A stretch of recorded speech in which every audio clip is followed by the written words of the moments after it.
Paname. Ici c'est Paname. Ici c'est Paname. Ici c'est Paname. J'ai la tronche du parigo, le cœur qui palpite. On chante, on crie, Paris est magique. Le rouge, le bleu, fier de nos couleurs. Le parc en feu, ressens-tu la ferveur? Yo, salutations mes humains, c'est OP, j'espère que vous allez bien, bienvenue sur la chaîne. Bon début de semaine à toutes et à tous. On va aujourd'hui parler de transfert, de mercato. Alors, je crois qu'il reste une dizaine de jours maintenant avant la fermeture de cette fenêtre des transferts. On a connu des mercatos beaucoup plus agités côté parisien, hein, j'ai envie de vous dire. Et bref, on va justement détailler un petit peu tout ça. Avant toute chose, on s'abonne à la chaîne si ce n'est toujours pas fait. La petite clochette à côté, on clique dessus pour les notifications, le référencement. On met son plus beau pouce bleu et on lâche son petit commentaire. Alors c'est vrai que côté mercato, les gars, c'est un peu le calme plat. Hein. Ça ne se bouscule pas au portillon côté Paris Saint-Germain. Alors si, il y a quand même eu l'arrivée de Lucas Beraldo. Que peut-on dire de Lucas Beraldo? Alors, il a joué un petit peu quand même. Je trouve que il a montré de belles choses hein, pour les matchs où il a été mis sur le terrain. On sent qu'il a quand même du caractère. Il aime bien porter le jeu vers l'avant. On sent qu'il est solide. Il ne se laisse pas faire. Il ne se laisse pas bousculer. Il y a quand même beaucoup d'agilité aussi, notamment au niveau de la patte gauche. Donc, c'est plaisant. Pour l'instant, c'est plaisant. Le peu qu'on a vu, en tout cas, ça laisse présager quand même qu'il y a une marge de progression et que ça peut être encore bien meilleur. Ensuite, bien évidemment, côté arrivée.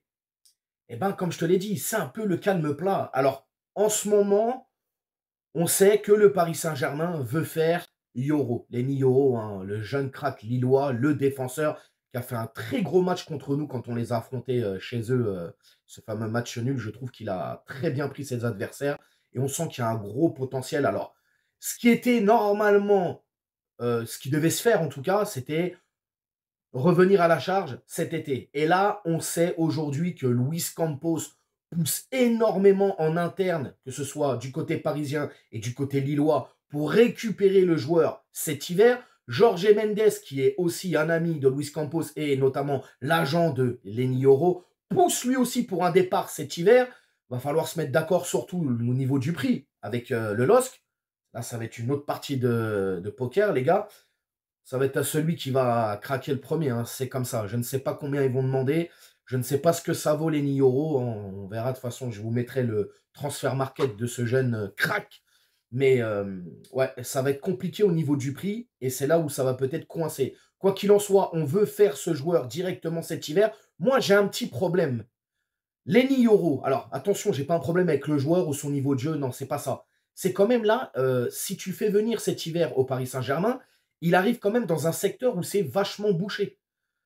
Skriniar est blessé, pas de problème. Kipembe est blessé, pas de problème. Mukiele est en instance de départ, mais pour l'instant, il est toujours parisien. Mais tu as quand même Marquinhos qui est là. Tu as Beraldo qui est là. Tu as Danilo qui est là. Tu as Lucas Hernandez qui est là. Donc, tu as quand même 4 joueurs.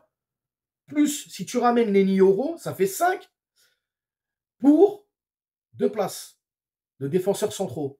C'est quand même très bouché. Je veux bien qu'on lui fasse de la place, qu'on essaye, parce que ce qui est dit apparemment, hein, Luis Campos dit que ils veulent le faire venir maintenant, parce que voilà, ils comptent sur lui tout de suite, ils veulent lui donner vraiment du temps de jeu et tout. Moi, j'essaye de comprendre la logique et l'intelligence là-dedans. C'est quand même très bizarre. Je veux dire, là, potentiellement, factuellement, comment tu veux lui faire de la place maintenant? Après, il vient, tant mieux. Et je préfère largement voir un crack français comme Lenny Yoro venir à Paris, qu'on le développe et qu'on le fasse exploser aux yeux de l'Europe, qu'il aille faire les beaux jours d'un autre club européen. Ça, on est clair là-dessus. Il n'y a pas de problème. Mais c'est vrai que là, potentiellement, je ne vois pas dans la hiérarchie, je ne vois pas arriver tout de suite, tu vois, prendre un poste de... ou même jouer plus que Beraldo, ou prendre un poste directement de titulaire. Ce serait quand même très bizarre. En tout cas, c'est vraiment l'arrivée la plus palpable côté parisien. Après, on verra hein, si ça va se faire ou pas. Sinon, c'est vrai qu'en termes d'arrivée, les gars, on n'entend pas grand-chose quand même. Hein. Alors, il y a des départs, bien évidemment. Il y a Mukiele, hein, encore une fois, où le Bayern insiste vraiment. Ils veulent vraiment le joueur. Alors, je crois que ça coince au niveau du contrat. Est-ce que ça va être un transfert sec? Est-ce que ce sera un transfert, un prêt, je veux dire? avec option d'achat obligatoire. Donc c'est là où ça coince, je pense. Mais bon, Mukele, apparemment, ne veut pas rester à Paris, veut partir. À partir du moment où le joueur ne veut pas rester, les gars, je pense qu'il ne faut pas qu'on le garde. Après, c'est sûr, il ne faut pas que non plus nous, le Paris Saint-Germain, on se mette dans la merde et qu'on n'arrive pas à recruter derrière. Il y aura des opportunités, je l'espère. Il y a aussi notre cher Hugo Ekitike. Alors, Hugo Ekitike, hein, qui plaît énormément à Francfort. Le joueur a décidé, lui, de baisser son salaire pour justement faciliter ce transfert. Le joueur est d'accord avec Francfort. Maintenant, c'est au niveau du prix. Est-ce qu'on va faire un prêt? Est-ce qu'on va le vendre? Alors, j'ai entendu dire que Paris réclamait 30 millions d'euros. Franchement, si on arrive à le vendre à ce prix-là, bon, je crois qu'on va perdre 6 millions d'euros de base sur son prix par rapport à Stade de Reims, qui nous l'avait bien mise quand même, il faut le dire. Mais si on arrive à le vendre à 30 millions d'euros, ce serait pas mal. Il y a un autre club allemand, je crois aussi, qui est dans la course. Mais en tout cas, il est plus proche de Francfort que de Limoges ou je ne sais où. Hugo Ekitike, franchement, ce serait bien de s'en séparer. Vraiment bien de s'en séparer. Après, il y a d'autres joueurs, hein, les Kurzawa, tout ça. Bon, Kurzawa, on le sait en ce moment, hein, il est beaucoup sur TikTok à faire des lives Call of Duty. C'est comme ça. Qu'est-ce que vous voulez que je vous dise? Kurzawa qui a disparu. Mais tous les joueurs qu'on a prêtés à droite, à gauche et tout, là aussi, ça va être compliqué à s'en débarrasser. Vraiment, vraiment très, très compliqué à s'en débarrasser. Mais c'est vrai que c'est un mercato quand même qui est, ouais, qui est très, très calme. Très, très calme. Alors, Guimarães, on l'a appris aussi. Guimarães, c'est mort. Pas de départ de Newcastle cet hiver.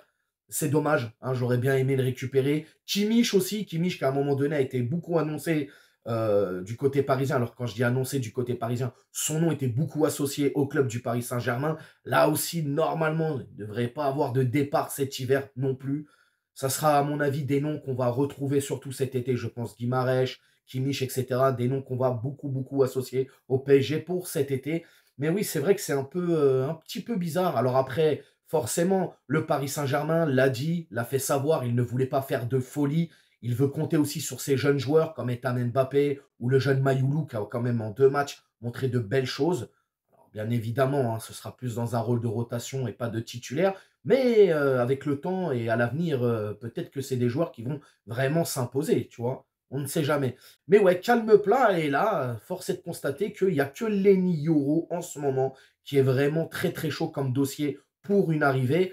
Moscardo, lui, aux dernières nouvelles, il signe pas. On ne sait pas s'il est retourné au Brésil, s'il est à Paris. Je ne sais pas, les gars.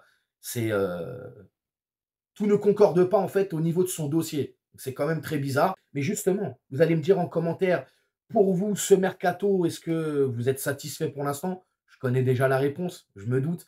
Est-ce que Paris doit s'activer? Après, attention, il reste quand même 10 jours. Peut-être que tout va se décanter dans les dernières heures ou dans les derniers jours. On verra bien. Voilà, vous me dites tout dans les commentaires. N'hésitez pas à vous abonner, partager, liker. Et puis, on s'attrape bien évidemment pour une prochaine vidéo dans la semaine, actualité, mercato ou je ne sais quoi. Ciao. On t'a fait Nougano, c'est que tu t'es pris une banane. Pas de gauche à la néné, nettoyeur de lucarne, nique sa mère, les foutiques, c'est Lutèce que j'incarne. Paris capitale et la